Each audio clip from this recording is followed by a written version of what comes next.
7:30, vamos saliendo hacia la iglesia de la compañía y nos espera Florencio. Vamos a conocer a Florencio.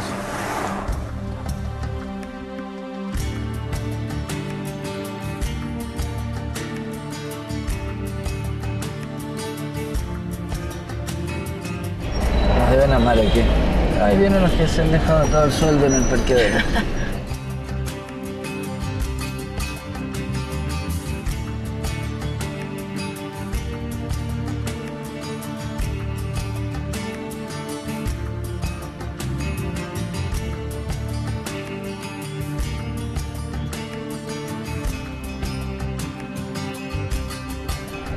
Nos vamos hacia la compañía. ¿Qué calle es esta, sabes? Esta era calle Mejía.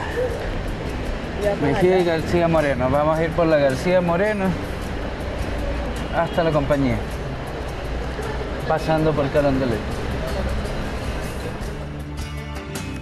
Nos dirigimos hacia la iglesia de la compañía, uno de los templos más visitados del país. Esta iglesia se caracteriza por su increíble arquitectura, pero porque también dentro de ella descansan los restos de la protectora de la ciudad. Allí nos encontraremos con Florencio Delgado. Vamos a conocerlo.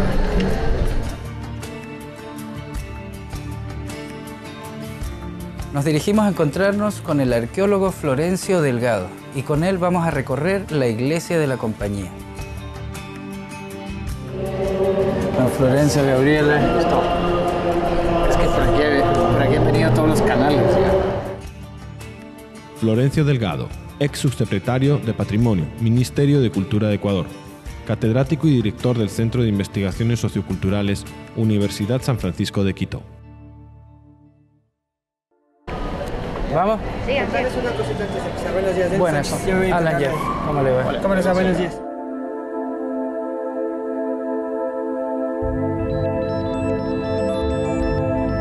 Listo, entonces, vamos, ingresamos.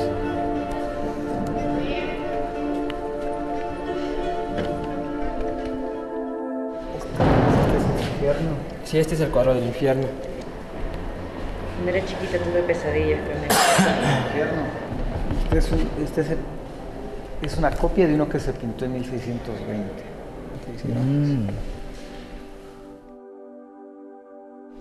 La iglesia es considerada uno de los iconos barrocos más importantes de América Latina. La iglesia barroca más importante del Ecuador. Y desde este más ya es también considerado uno de los 7 patrimonios culturales de la ciudad de Quito. Y recién para el año de 1605 se inicia la construcción de la iglesia como tal, tomando la construcción del templo 160 años aproximadamente. ¡Auch! Un montón de tiempo. El hecho de que en esos 160 años la iglesia se fue construyendo, digámoslo así, por ciertos sectores ya estaban concluidos con el paso de los años. Les pongo un ejemplo. En 1613 estaban concluidas las naves de la iglesia, lo que quiere decir que adentro ya se podían celebrar oficios. Entonces imagínense ustedes la espectacularidad de la obra. Entonces una de las cosas que también maneja el barroco dentro de un estilo como tal es tratar de acercarse a la gente por los sentidos. Sí, entonces que cuando ustedes ingresen al templo no se sientan solamente sorprendidos con ver las pinturas, las esculturas de los santos o venir a rezar, sino que se queden impresionados por la magnificencia de la obra. Es impresionante. Impresionante. Tenían mano de obra, ¿eh? Ahora, les cuento una cosa, o sea, el hecho de que nosotros veamos que este retablo es más brillante que toda la estructura de la iglesia es porque, eventos que han afectado la estructura de la iglesia, como les contaba, independientemente de las expulsiones de los padres jesuitas, han sido, por ejemplo, los terremotos y los incendios. Y el incendio, por lo menos, perdón, el incendio. Entonces, terminando el proceso de restauración del terremoto en el año 1996, ya se finalizaba el mismo prácticamente, es cuando acá dentro del templo, en el lado derecho de esa tribuna que ustedes ven ahí, en ese lado, en el más dorado, se produce un cortocircuito. ¿Sí? Una chispa producido en ese momento hace que todos los materiales químicos que estaban siendo utilizados para darle mantenimiento al retablo y el mismo retablo como tal empiecen a arder. Como diluyentes y esas cosas, ¿no? Me imagino. Es Claro. que la restauración trabaja Claro, sí. con mucho componente químico, Claro, entonces, inflamable. inflamable sobre todo. El hecho es que el retablo no se lo pudo ya restaurar y se lo retiró y se vuelve a tallar prácticamente un retablo nuevo. O sea, lo que está diciendo es que esta parte más brillante es nuevo, ¿no es cierto? Claro, entonces, si ustedes se fijan, las 3/4 partes del retablo, las 3/4 partes del retablo son las que resultaron en su totalidad afectadas.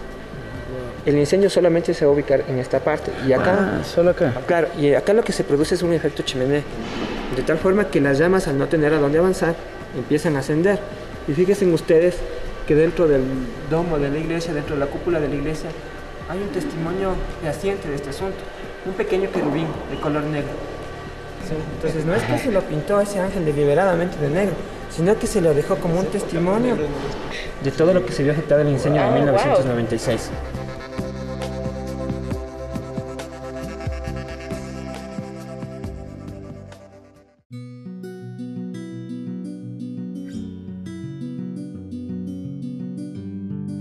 Hemos colocado esta disposición de campanas ya hace, no recuerdo exactamente la fecha, pero ya son algunos años que están colocadas acá las campanas.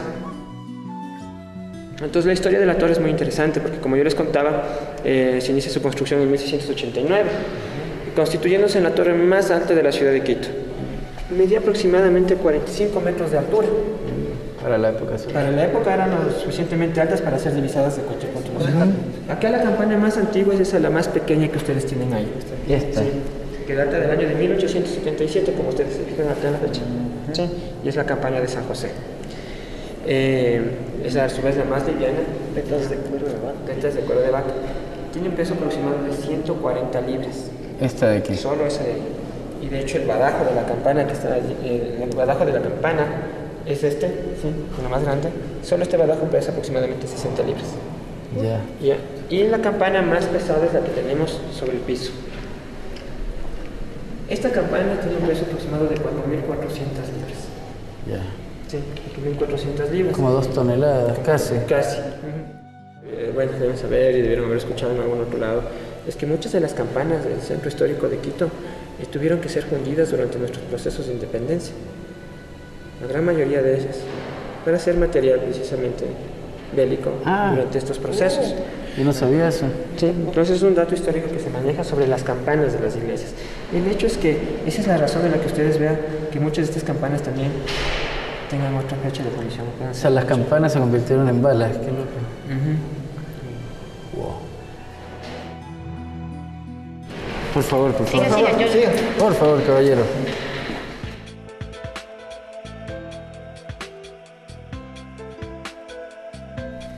La Capilla del Milagro es un lugar que actualmente no está abierto para el turismo, básicamente.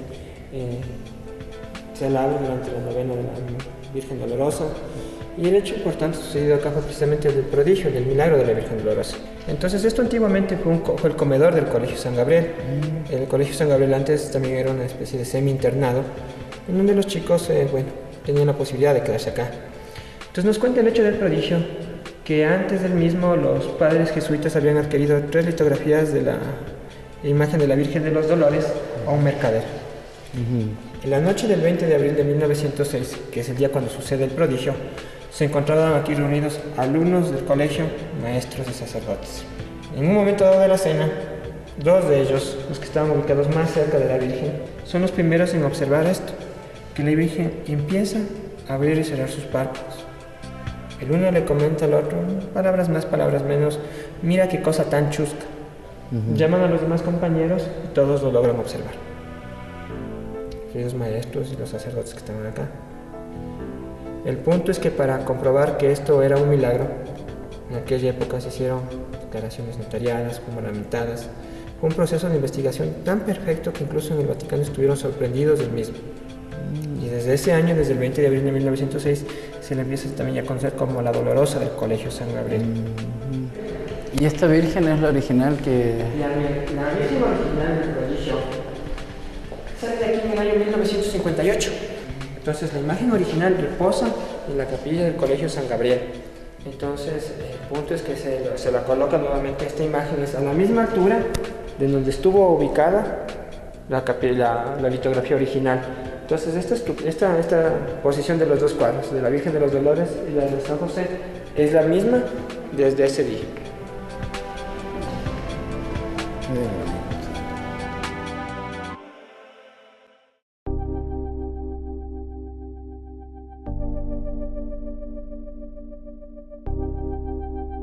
Ahora, hablemos un poquito del retablo mayor. Miren, el retablo mayor de la iglesia es una estructura trabajada en un periodo de 20 años, para ser exactos. Entre 1735 a 1745 lo va a trabajar en madera el hermano jesuita de origen alemán Jorge Winterer. A él le toma 10 años hacer todo el trabajo estructural en la madera. Luego, en 1745 se hace cargo de la obra uno de los maestros de la Escuela Quiteña de Arte, que es precisamente Bernardo de Legarda. Bernardo de Legarda se encarga de colocar todas las láminas de pan de oro sobre el mismo y a él le toma 10 años más, 20 años, desde 1735 a 1755. Entonces, conversar sobre la vida de Mariana de Jesús es también algo que nos tomaría un tiempo indefinido y, en fin. Entonces hay que recordar igualmente siempre que Santa Mariana de Jesús no fue una monja, ella fue una beata. Jamás ingresó a un convento. Los biógrafos de Mariana de Jesús cuentan que el día en que el padre Rojas se encontraba dando el sermón desde el púlpito, le pide a Dios que tome su vida para que todos los fenómenos naturales, sociales, políticos que se estaban dando en esa época en la audiencia de Quito, cedan. Mariana de Jesús, al escucharlo, le refuta y le pide al Señor, palabras más, palabras menos, Señor, no tomes la vida del padre, la vida del sacerdote aún es útil, toma la mía. Al cabo de ese ofrecimiento, Mariana de Jesús a los 3 días enferma, todos esos fenómenos empiezan a ceder y Marianita de Jesús fallece al cabo de 3 meses. Y ella, antes de fallecer, pide ser enterrada acá. Como fue su pedido, sus restos tuvieron que ser colocados acá. Después de su beatificación y de su canonización, pasan a ocupar ya la parte importante de la iglesia, colocados allí. Qué interesante. Que esté una mujer también, no sé, debajo de un lugar donde normalmente está destinado para hombres. Claro, es patriarcal. ¡Wow!